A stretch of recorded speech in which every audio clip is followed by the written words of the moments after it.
اپنے چینل پر آنے والے نئے دوستوں کو خوش آمدید کہتا ہوں۔ دوستو، آج کی اس ایپیسوڈ میں آپ کو پنجاب کی ہسٹری کی ایک ایسی دشمنی کی داستان سناؤں گا جس کے بارے میں بہت کم ہی لوگ جانتے ہیں۔ اگر جانتے بھی ہیں تو وہ اس دشمنی کے بارے میں صحیح معلومات نہیں رکھتے۔ آج کی اس کہانی میں آپ لوگوں کو پنجاب کے دو مشہور بدماشوں اور اشتہاریوں کے بارے میں بتاؤں گا۔ ان بدماشوں کا نام بھولا سنیارا گجر اور ہمایوں گجر تھا۔ میں آپ کو بتاؤں گا کیسے ان دونوں کی ابتدا میں دشمنی شروع ہوئی اور کتنے لوگ اس دشمنی میں قتل ہوئے، اور ان دونوں کی دشمنی دوستی میں کیسے تبدیل ہوئی۔ یہ تمام تفصیلات آج کی اس ویڈیو میں آپ لوگوں کو بتاؤں گا۔ مزید کہانی شروع کرنے سے پہلے جن لوگوں نے ابھی تک میرا چینل سبسکرائب نہیں کیا وہ میرا چینل سبسکرائب کر لیں۔ اس کے علاوہ آپ بھائیوں میں سے کسی کے پاس بھی کسی بھی بدماش کی درست معلومات ہو تو اپنا نمبر کمنٹ میں دے دیں، میں آپ سے رابطہ کر لوں گا۔ تو چلیے کہانی شروع کرتے ہیں۔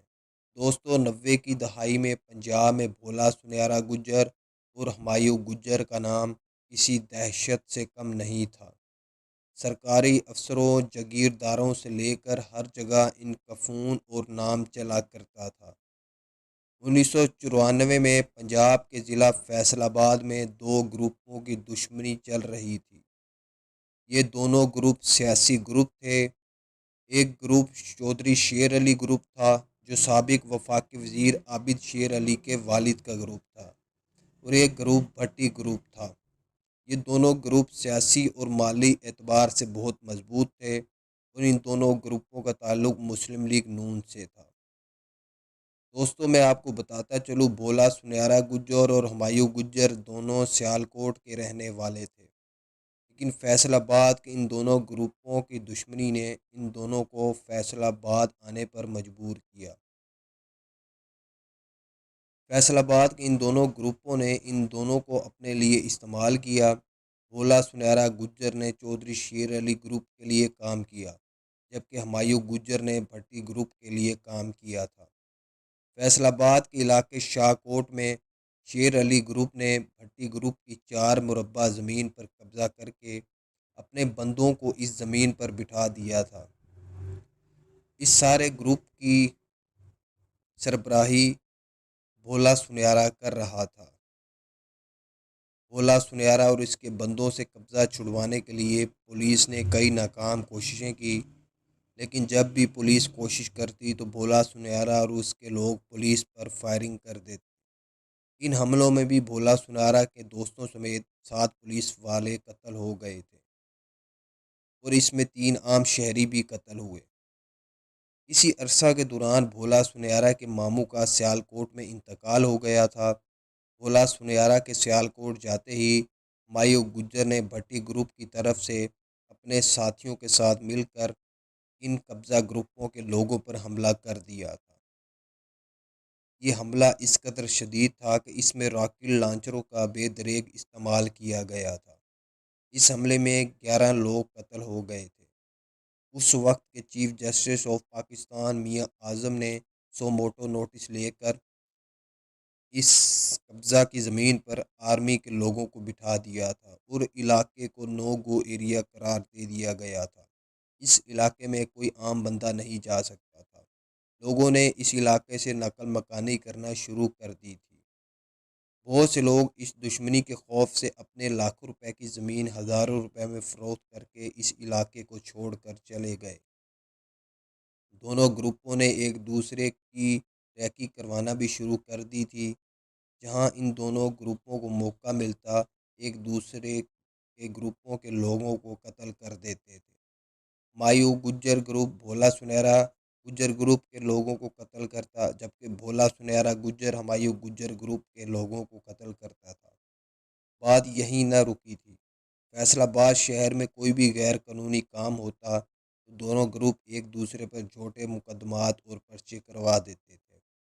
جب اس دشمنی میں درجنوں لوگ قتل ہو گئے، تب شیر علی گروپ اور بھٹی گروپ کے کنٹرول سے حالات باہر ہو گئے، تو انہوں نے ان دونوں اشتہاریوں کو سیاسی سیاسی سپورٹ فراہم کرنا منقطع کر دی اور ان کے سروں سے اپنا ہاتھ اٹھا لیا۔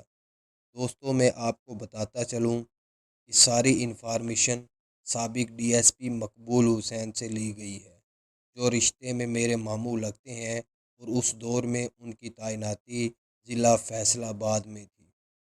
بھٹی گروپ اور شیر علی گروپ دونوں مسلم لیگ کے گروپ تھے اور الیکشن کا آغاز ہونے والا تھا۔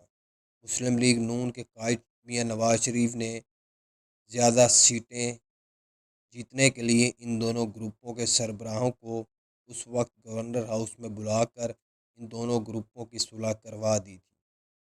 یہ دونوں گروپ حلفاً اس بات پر مان چکے تھے کہ دونوں گروپ ایک گروپ ہو کر الیکشن میں حصہ لیں گے اور پرانی رنجش کو بھلا دیں گے، اور ان دونوں نے اس بات کو ثابت بھی کیا۔ ان دونوں گروپوں کی صلح کے بعد بھولا سنیارا گجر گروپ اور ہمایوں گجر گروپ کو پولیس مقابلے میں مارنے کے احکامات اس وقت کے آئی جی پنجاب صدام خادم نے جاری کر دیے تھے۔ ہمایوں گجر اور بھولا سنیارا گجر گروپ اپنے ساتھیوں سمیت فیصل آباد سے مفرور ہو گئے تھے۔ یہ دونوں گروپ فرار ہونے کے بعد ایک ہو گئے تھے۔ کہا جاتا ہے کہ بھولا سنیارا اور ہمایوں گجر اپنے ساتھیوں سمیت مختلف علاقوں میں فرار ہو گئے تھے۔ اسی مفروری کے دوران ایک مخبر کی اطلاع پر پولیس نے ہمایوں گجر کو گرفتار کر لیا تھا۔ اس مخبری میں ہمایوں گجر گروپ کا ایک بندہ شامل تھا، جس نے پولیس کو ہمایوں گجر کی اطلاع دی تھی۔ اس مخبر کا بھائی اس وقت پولیس میں ایک انسپکٹر تھا۔ اس نے اپنے بھائی کی ترقی اور انعام کی خاطر اپنے یار ہمایوں گجر کی مخبری کی تھی۔ ہمایوں گجر کو پولیس نے گرفتار کر لیا تھا۔ ہمایوں گجر 29 دن جیل میں رہا۔ ہمایوں گجر کو چھڑوانے کے لیے بھولا سنیارا نے ملتان سینٹرل جیل پر حملہ کر دیا تھا۔ اس بات کا اندازہ ملتان کے لوگوں کو آج بھی ہے کہ یہ حملہ اس قدر شدید تھا کہ لوگ گھروں سے باہر آ کر اس کارروائی کو دیکھنے لگ گئے تھے، جن کے گھر اس سینٹرل جیل کے پاس تھے۔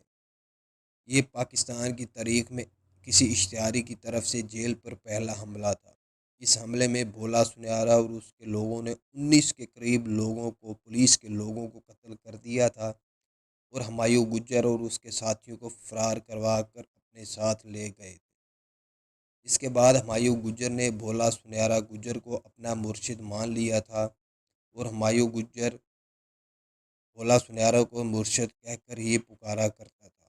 ان دونوں نے مل کر اپنے تعلقات استعمال کرتے ہوئے بھٹی گروپ اور شیر علی گروپ کے کئی لوگوں کو اپنے دوستوں کی مدد سے قتل کروایا۔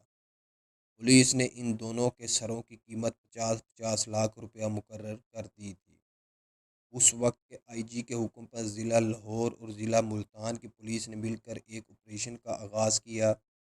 اس آپریشن نے پولیس کے کئی نوجوان اور منے ہوئے اسپیشلسٹ انکاؤنٹرز کو بلایا گیا، جنہوں نے اس آپریشن میں حصہ لیا، اور پولیس نے ان دونوں کو مارنے کے لیے کئی ناکام کوششیں بھی کی تھیں، لیکن جب بھی پولیس ان دونوں پر حملہ کرتی تھی تو یہ پولیس کو گرفتاری دینے کی بجائے الٹا پولیس کا مقابلہ کرتے تھے۔ ان مقابلوں میں پولیس اور ان لوگوں کے کئی ساتھی قتل ہو گئے تھے۔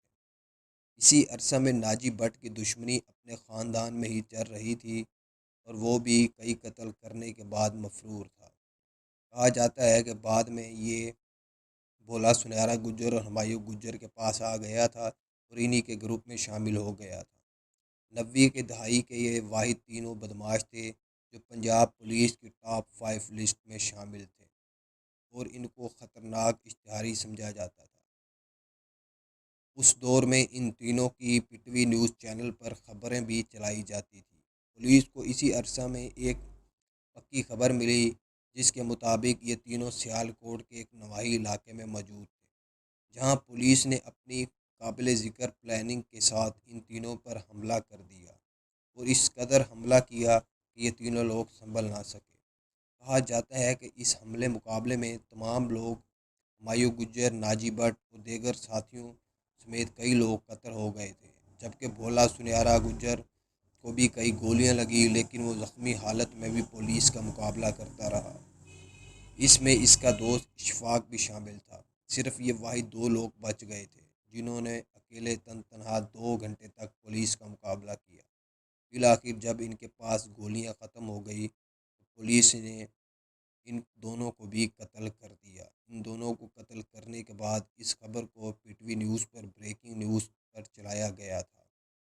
اس واقعہ پر B B C international news نے ایک ڈاکومنٹری بھی بنائی ہوئی ہے، جو آپ B B C news channel پر ہمایوں گجر لکھ کر سرچ کر سکتے ہیں۔ جن لوگوں نے ابھی تک میرا چینل سبسکرائب نہیں کیا وہ میرا چینل سبسکرائب کرنے میں بہت محنت کر کے آپ لوگوں کے لیے ویڈیو بناتا ہوں اور انفارمیشن اکٹھی کرتا ہوں۔